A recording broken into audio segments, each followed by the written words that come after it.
بسم الله الرحمن الرحیم و بهی نستعین انه خیر الناصر و معین. Today is 2nd February 2008, 2025, 2008 was when we started. 2025, and our session number 8 on resurrection. Today our main topic is the fire of love, Maulana's path to divine. And to be honest, I thought the 40 rules of love, which is basically in Maulana's principle. This is what Shams Tabrizi have told and have taught to Maulana. So I thought that would be very relevant. And there are 40 rules. We go through, probably every session, we go through 6, 7 of them, depending on the time and how much I can talk about it. So, fire of love, Maulana's path to divine. Okay, our hadith of the day, I've taken it to be, I've taken the hadith of the day to be relevant to our topic. Al-Hijran uqubatul ishq. Yani, Hijran means distance, and is the uqubat means, you can say, is also used for the terms of punishment, and also is used for aqibat, yani the outcome is the end of it, the output is ishq. Nevertheless, separation is a punishment of love. That's one, and I explained that further. And the sorrow is the price of love. Andu, in Farsi we say andu. Andu or qam, sadness, sorrow is the price of love. That means, why is it's quite obvious when people fall in love, even when you take the material love, many people, a woman and a man,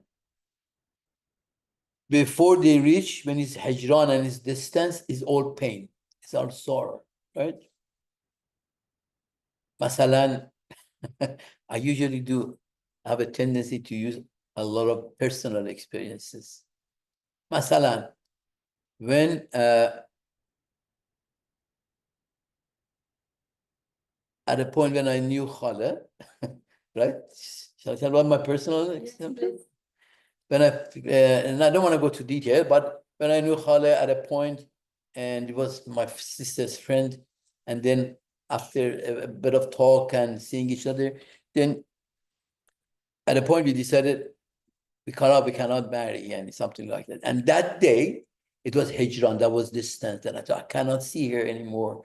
I was so sad. I was listening to all the sad music, and I didn't cry.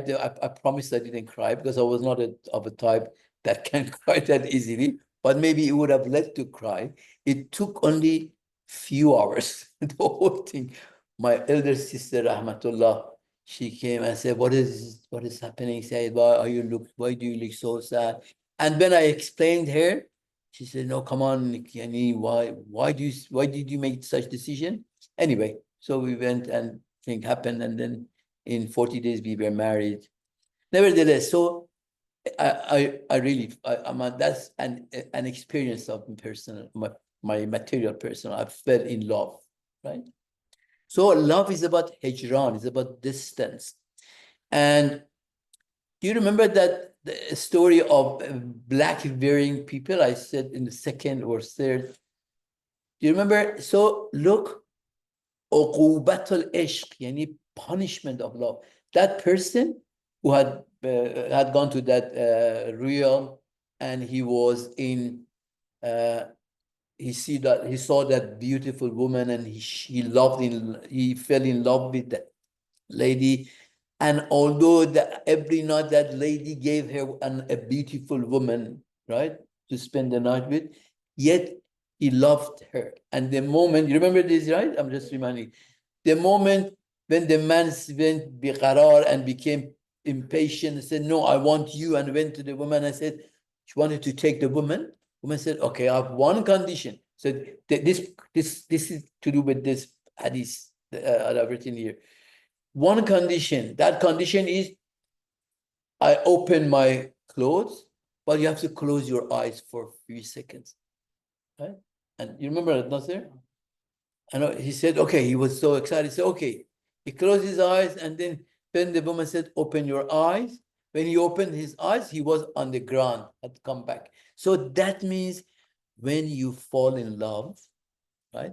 That's uqubat. Yani you have to endure distance for some time. You have to endure that pain. We don't know why, but that's how it has been. This is my personal interpretation, that why Hazrat Adam was dismissed from heaven, because in heaven he was seeing the God, right? He was seeing, of course, it's not a visual seeing. He was seeing the God, and then he was dismissed. He said, now you have to go and take endurance. Although the story is made a metaphor of the shaitan, and he said this and do this and all of it. Yet, in my opinion, I take that as, again, because he had seen the God. When you see the God by heart, of course, you fall in love. And they say, go now, endure the distance. And you have to go through all this and come back. Okay? So, everyone should understand. Now we are talking about divine love, right? In divine love, it's important in divine love. You have to understand. When you fall in love, you're burning day and night, and that's lovely. And it's not something to be frightened of. What better than that can be, that people, anyone, fall in love of God, and throughout all the life that he's living, he endures this separation. And that poetry of Maulana, right? بشنو از نی چون شکایت می کند و از جدایی ها حکایت می کند. Listen to the flute or reef that is complaining و از جدایی ها حکایت می کند. It's telling the story of the longing, right? So that's what it is. And then I've said عالم الست. Never mind, I don't talk about that. What happened? It wasn't like this. Okay, I go by this. This is the recap of past sessions.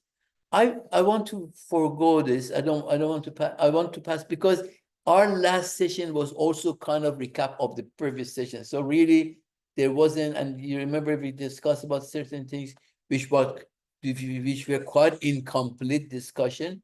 So I prefer not to have a recap of the last sessions, which was the recap of the previous sessions. So we go. Okay. Love. What is love? Number one is the most difficult thing to talk about is love. Love is not something to be understood. It's something to be felt. I have, from long ago, many years ago, I have listened to a lot of love talks and to people talking about love. I've read about it. And only I have not, when I've seen all of those things, I came to understand, and people say it, it's not my discovery. Love is not something to be able to talk, to define it, to explain it. It's only something that you have to feel it. And it's about we can probably talk about two things here in our discussion, not today, for the few discussion, a few next few sessions.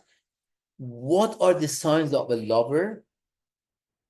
The signs of a lover, number one, and number two is how to nurture and cultivate, how to cultivate and nurture love. I think that would be the most important question, wouldn't it, Fatima? It is an important question. Okay, love is this, love is that, love is burning, love is fire. But how do I become a lover? How can I cultivate this love in my heart? That's the main thing.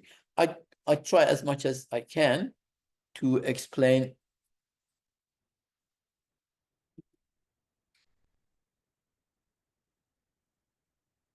Sorry, just a second. I check something. Okay. Yeah. So love is most difficult, one of the most difficult things to talk about and to explain. I read, you all know Haji Abdullah Ansari, right? Haji Abdullah was from where? Where was he from? Balkh. Yeah, he was from Afghanistan. Yeah, he's very famous. I think he was from Balkh. He's from Afghanistan. But of course, he's in Farsi. He's all of everything he says he has is in Farsi. I read few things of his statement here about Risale Hob or Muhabbat, something like that. If you are bound by love, seek no escape. If someone falls in love, it's not in your hand, it's not in your intention, it's not by your will to get away from it. Because it's not something as a choice you were given. If you fall in love, you seek no escape. And if you are slain by love and you're killed by love, seek no retribution. Right? Of course, these are all talking about divine love, right? You don't. For love is burning fire and an endless ocean. Molana has got a poetry. I think I have it here. Maybe I read about the same thing, that it's like an ocean. شرح عشق ار من بگویم بر دوام صد قیامت بگذرد وان ناتمام. He says, if I explain the love, if I explain the love continuously, talk about, Maulana says, continuously talk about love, 100 resurrections, Qiyamah comes and goes, I'm not finished. And it's an ocean, it's an endless thing. Okay? And it both life itself and the soul of life's beloved. And in Farsi say is John and is John Janan. I don't know. I couldn't find any better. I tried a lot. I argued with ChatGPT, but that's the best thing. John Janan, the life of the Janan is usually referred to soul and to God and those type of things. So it's the love is the life of that liver. Correct? It is an endless tale and incurable. It's not incurable. When someone falls in love, what can you do? And that day I was just about to cry whole night. My sister took over my problem, right? Otherwise, I would have been crying the whole night. Reason is bewildered in grasping it. Of course, it's not, as I say, it's not understood by mind. And the heart is powerless in perceiving it. Also, heart is powerless. It can touch it. Perceiving is so that you can come and explain it again. Perceive comes from the root of idrak. It's not idrak in a sense of cognitive idrak, right? And of course, sometimes in the writing of some Orafa, there are certain things that it's only in their own head. You cannot 100% know what he has meant by that. Nevertheless, I say it based on my perception from his writing. It conceals what is apparent and it reveals what is hidden. If it remains silent, it tears the heart apart and purifies it of all else. And if it can sit in your heart for some time, it cleans over everything. It dismisses everything out of your heart. There will be no room for anything else, because love is an ocean. It fills up the entirety of a human being. If someone is in that love, it doesn't leave any room for anything else. Any people, you might have heard in Masalan, Mansur Hallaj. You have heard his name? Mansur Hallaj was an ashiq, Arif, an ashiq, who was hanged by if I'm right, by the fitwa of Fuqaha, because he was Irfani and. So even when he was stoned to death, he was putting his palm into his blood and rubbing to his face to say and saying, "I'm still alive. I'm still not dead." And he was saying that was the power of love. So when you reach to love, you become in that strong. And love is not pain, yet it brings one to suffering. Love itself is not a pain, it's very joyful, but it's amazing. It's such a joy which so mixed with pain, but it is an enjoyable pain. If you have experienced it, of course, we all have, by and large, you have all experienced this divine love. But the only thing is, it may not stay all along. But we have ups and downs. But once you experience it, you will see that is an enjoyable pain. It's a pain that you enjoy to have that pain. It's very amazing. That's very contradicting, very paradoxical thing. Yet it brings one to suffering. It is not affliction, yet it drives a man to tribulation. Just as it is the cause of life, it is also the cause of death. And it not only it enliven you, because there is a poetry, I think it's from Maulana, I can't remember the poetry itself, but it says the meaning of it in a very concise meaning of it is, if you don't have love, you are dead, you are not alive. Right? I can't remember the poetry itself. So it enlivens you, it gives you life, while it kills you. What kills? What enlivens? It enlivens your soul. It kills your desires. It kills your other things. Because we have ego, we have, you have two sides, right? So that's the beauty of it. That's why it's fire. That's why it's called fire. What does fire do? Fire burns everything else, right? So it is the reason for this. Though it is a source of comfort, it is also an ornament of calamity. And it's comfort, right? You love someone. When I say someone, I'm talking again divine. It's so great joy, but calamities, you're away. You're enduring a long distance. You're not all the time with him. It is a hadith. I remember that from long ago. An ashiq or an arif. You can both the same, in my opinion. Ashiq and arif follows the shadows of the trees to see, because when you go towards Maghrib, the shadows become longer and longer, right? So that until it becomes dark, because he wants to go and do ishqbazi. It becomes dark. You know what's ishqbazi? Love making. He wants to become dark, and wakes up at the middle of the night and do ishqbazi with God, right? I don't know what word is best way to explain it, right?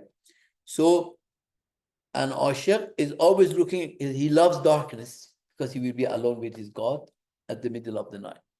And love burns the lover, not the beloved. It's clear, right? It consumes the seeker, not the sought. Anyway, Khaja Abdullah Ansari, that was very nice. I like to share this with you. Did it make sense? Okay. Let me see my notes. Before I go to rule number 1, let me tell you a little more about, stay here. And the reality is, all the amal, all the rituals, all the things that Allah subhanahu wa ta'ala has told us to do, it's basic, the ultimate goal is to make us to create the love, cultivate the love of God. Of course, when we get to the part that how to cultivate it, I'll explain it further. But of course, this soul cannot become any. If I do 1,000 salat a day, it doesn't create that love. So it needs a proper soul infrastructure, and your soul should be in different state so that you can cultivate the love.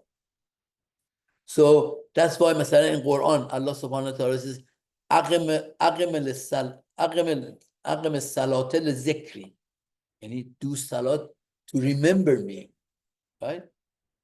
What we remember. So, yani the concept, the philosophy, the reality of all amal, if you, masala, why do we do fasting?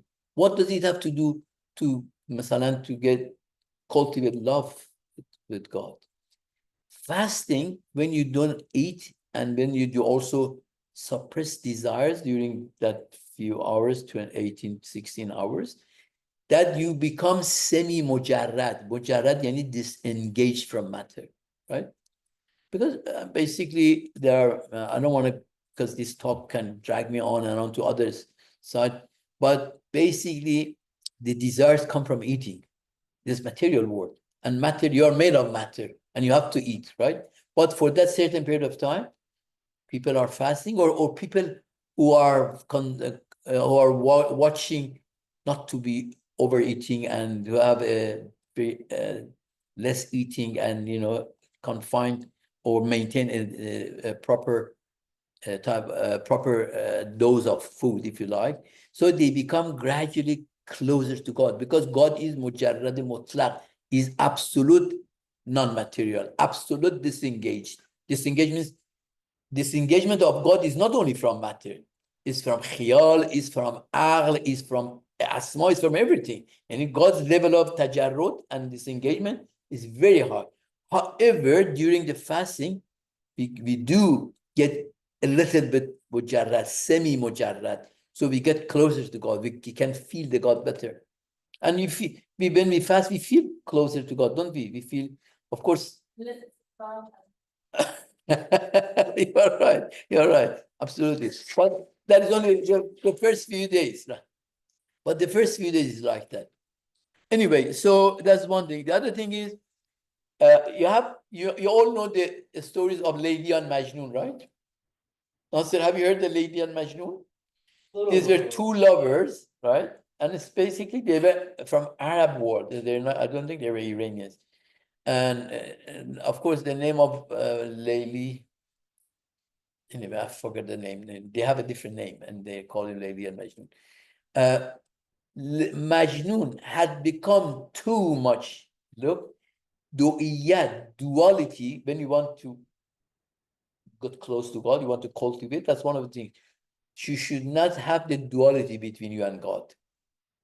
And the example I saw, it was Majnun, the man who was in love of Layli, was so much in love and so much engaged in his mind, that he had united with Layli.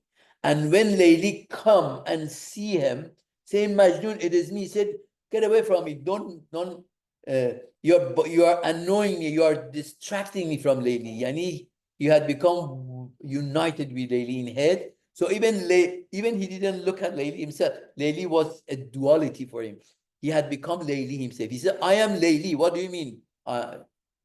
Does it make sense? Huh? Sorry?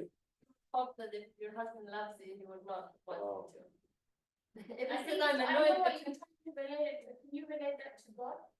No, no. Okay, that to God is when you unite with God, when you dissolve your ego, when you dissolve your entity. So that's Imam says, Imam Sadiq or Imam Baqir says, لنا حالات لنا مع الله حالات فيه هو فيه أنا هو وهو نحن هو وهو نحن. Imam says there are halat, feelings, times that in it we are him, yani God, and he is us. While he is him and you, yani you dissolve your entity in God. That basically the story of Layli and Majnun was that. Yani he was dissolved in Layli, so he didn't exist anymore himself. Yeah, he dissolved. He lost himself. He became Layli, and he was constantly thinking about Layli. I hope I could have said it better. Okay. And one thing about Maulana is very appropriate to remind. You know, if you read Masnavi of Maulana and his Rumi and Shams Tabrizi is also his book, his poetries, and you see it's all about love and all those beautiful things in it. And but if you know when at which time of history he was living where constantly Mongols were attacking those cities. And he never talks about it. You never hear any complaint from him. Aslan, he has not even referred to those issues. And what does that mean? That means love takes you to territory of amniyat, security, secure your. And he had reached to such a territory. He never complained because he had a lot of his life is like he had a lot of uh, problems, people with jealousy because he was a great alim, right? And he had the issue of Mongols attacking, killings, and all this, as though he was not living in that city. So that's what this is what love does to people. Okay. Anyway, let's go to rule number 1.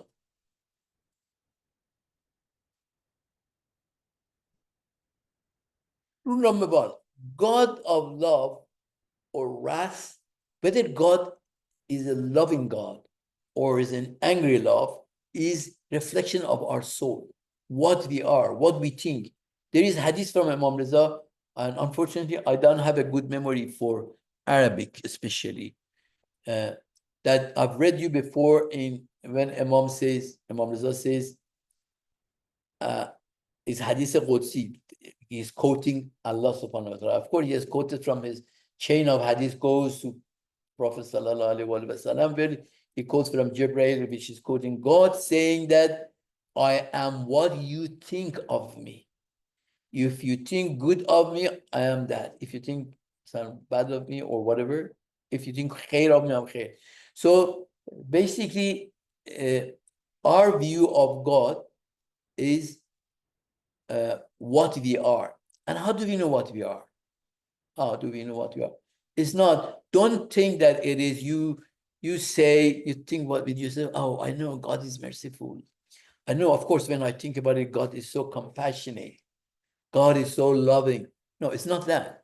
If you want to know what your God is, see what your subconscious is. Subconscious is the propeller of your actions. It is your actions which says what you are. It is not what you think what you are. It is not what you say what you are. So look at just sit back and look at your last 1 month. How many times you got angry, how many times you forgave people, or how many times you became picking up on people, how many times you help other people, how many times, if you put that together in action, that is what is in your heart. And that is what your God is. So it is about subconscious. And subconscious is the engine of our deeds and actions and intentions that we do. Correct? So that's rule number 1. And obviously, a pure heart that loves God sees God everywhere, right? Rule number 2. Rule number 2, walking the divine path is possible only with the heart. Divine path is not, masalan, by talk. Is not, divine path is not you claim. Divine path is only what you have to, of course, when we go again, when we reach to how to cultivate, when we talk about how you have to prepare your heart so that it can walk the path to God. But the only thing is we are only talking about the rule. We are not talking about how to make your heart like that. So the rule number 2 is understand the divine path is possible only with the heart. Even that was what Shams Tabrizi was trying to make Maulana understand, which gradually converted him. He said, is not in all those things. You have to, those things are one thing, but you have to bring it into your heart. It cannot only be in your head. correct? So that, and when we walk with the heart, the path of love, we fully surrender. Masalan, if even in the worldly life, in the worldly love, when you love someone, truly love, when you love someone, you don't have so much arguments. You only want to see what she wants, or she wants to see what you want, right? You find it difficult, correct? You consistently see what your husbands want, right?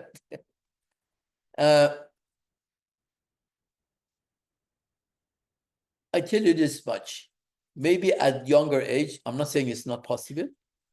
I'm saying at younger ages, husbands is difficult to develop such love with husbands so that you constantly, you only bother about what he wants, because we have our own egos too. I'm not saying that necessarily at the older age you reach to that, but if you are a person who looks after your soul and you do certain مراقبة, then you can possibly reach to a state that you forget about yourself and you see what your wife wants, or the wife looks what the husband wants.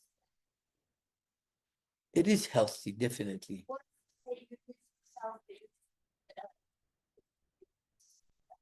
Can you please keep it for question and answers? No, because these questions are important, but I cannot divert my talk. So, and also we have to remember when we say we have to walk it with in the heart, with the heart. So basically, that means that love starts from within you. Okay, it starts from within. And rule number 3, Quran has 4 depths and levels. One level is the surface level, which is everyone reads and understands, right? Literal meanings is there. Another level are for seekers of knowledge. They read and they elaborate more and understand, go beyond those words and literal words. The third layer is those who go to the secrets and deeper level of those things that they understand from it. But the fourth level, which is again what as it is for lovers, is not explainable, but is felt by lovers' heart. And when he reads Quran, he reads it by heart, and his understanding is totally different. That's why, that's why they have said, I heard it from Dr. Abdul Karim Surush. He says, Quran is of course, I don't agree with him because of what I just said. He says Quran is the book of Ghazab, wrath, and Masnavi is the Quran or book of mercy and compassion. But I don't agree with that. I say it is Quran as experienced here 4 levels. If you go to these 4 levels, it has one level which looks wrath. Maybe there are punishments made of, but when a lover touches Quran with heart, even those punishments are all loving, because he perceives them totally different, right? And I can explain, I can go to that, but maybe we just it's a little I didn't want to go, I didn't mean to explain a lot about every rule, just open it up what it is, right?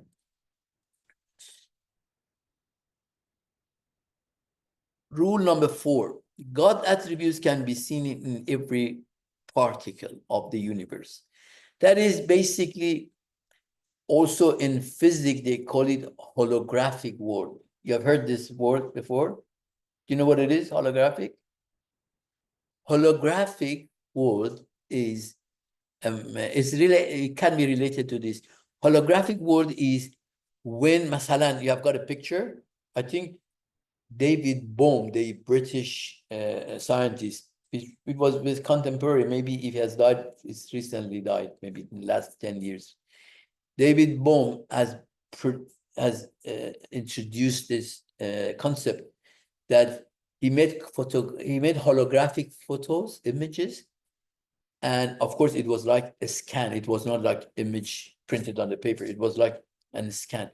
And then when he cut it into half, on both half the whole image was there.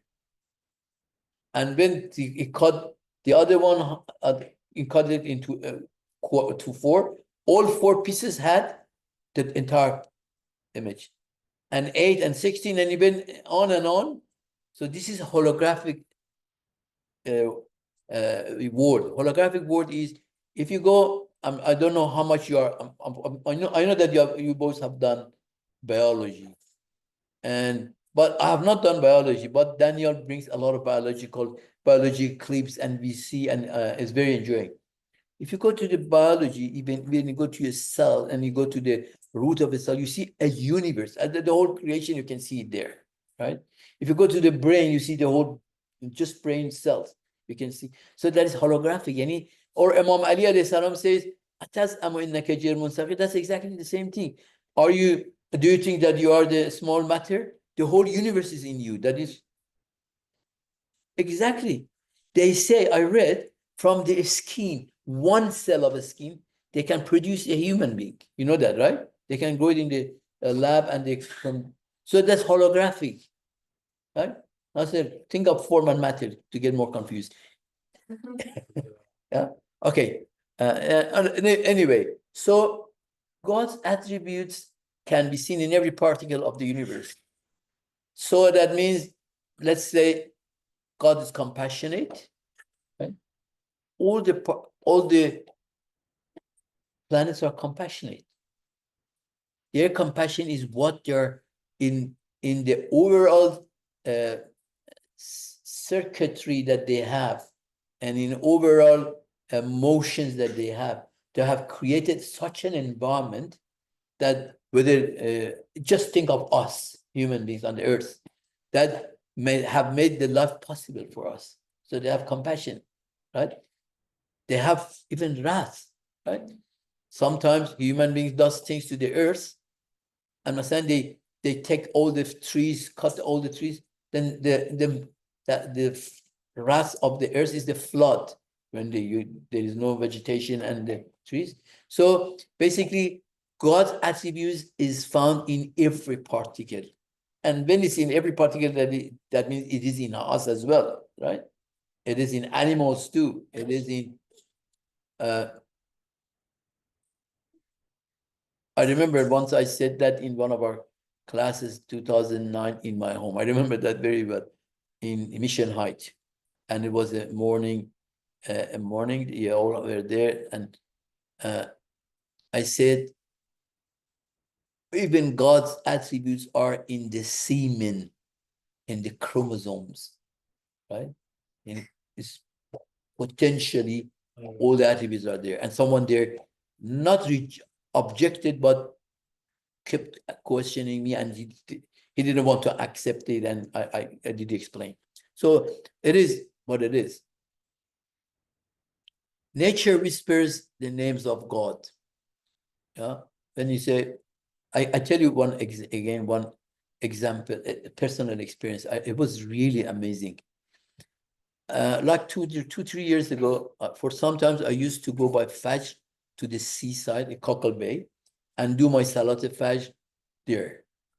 One of the day was a little rainy, or the weather could rain. I put my mats, prayer mats, under the tree.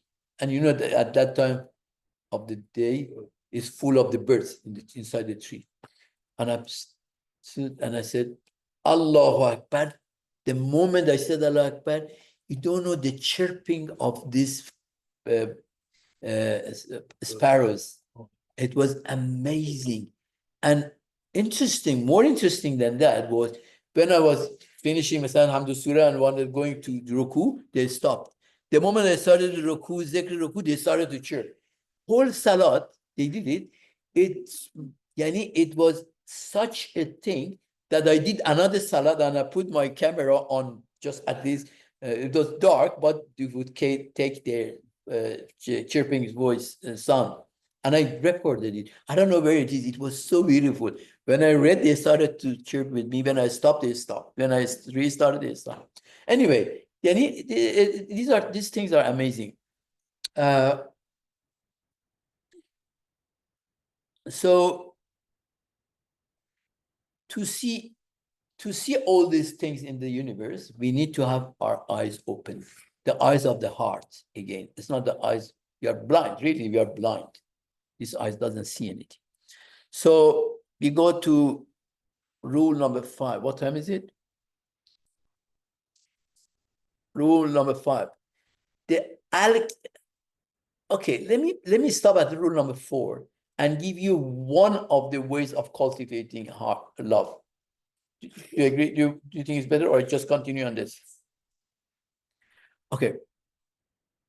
I have not put it on here. It is on my own notes. Hope. Let me choose one of them, which doesn't take long to say. First, and very important. When I say first, first is a exaggerating word to say it's important. It may not be the first, but important. One of the foremost things about cultivating is difficult. It's difficult. Is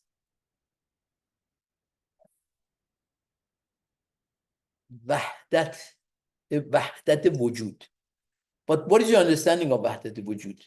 When I say وحدت وجود, I've said that before, but this is not that وحدت وجود. وحدت وجود I spoke was about وحدت وجود of the whole creation with God. No, it's not that. That's وحدت of your وجود. That's the one of the most important things, that you reach to وحدت وجود in you. It's not about learning about وحدت وجود of God. What does that mean? وحدت وجود of yourself is, if you look at ourselves, we are torn into 100 pieces every day, aren't we?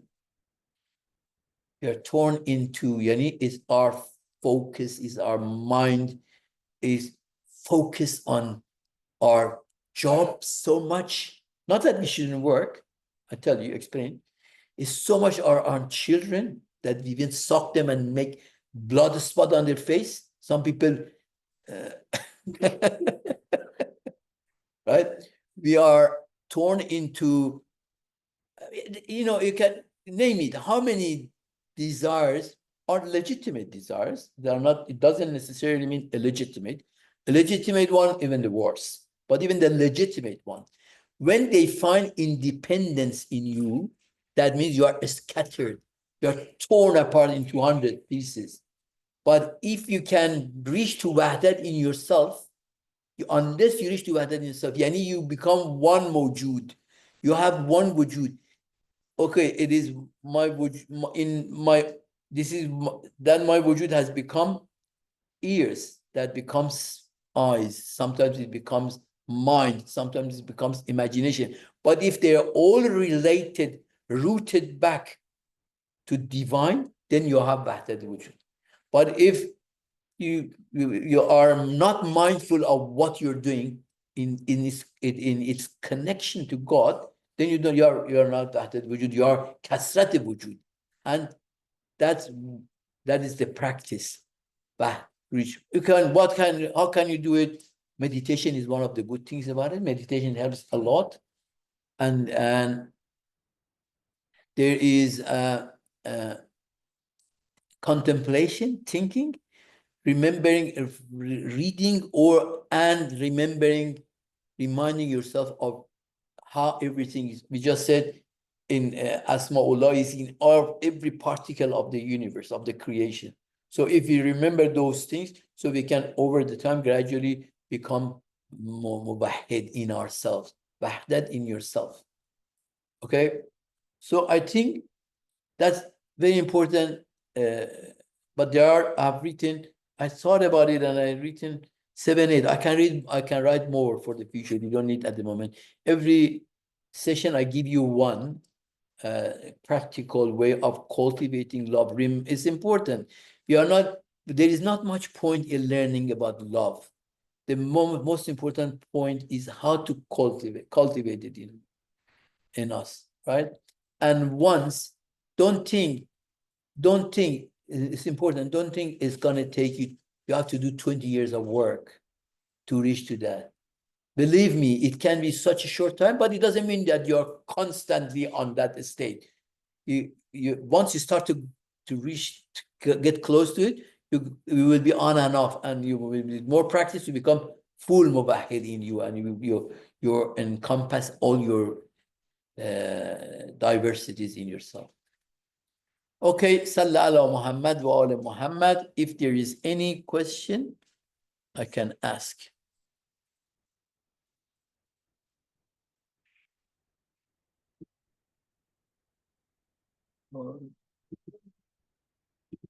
Um, just to clarify your last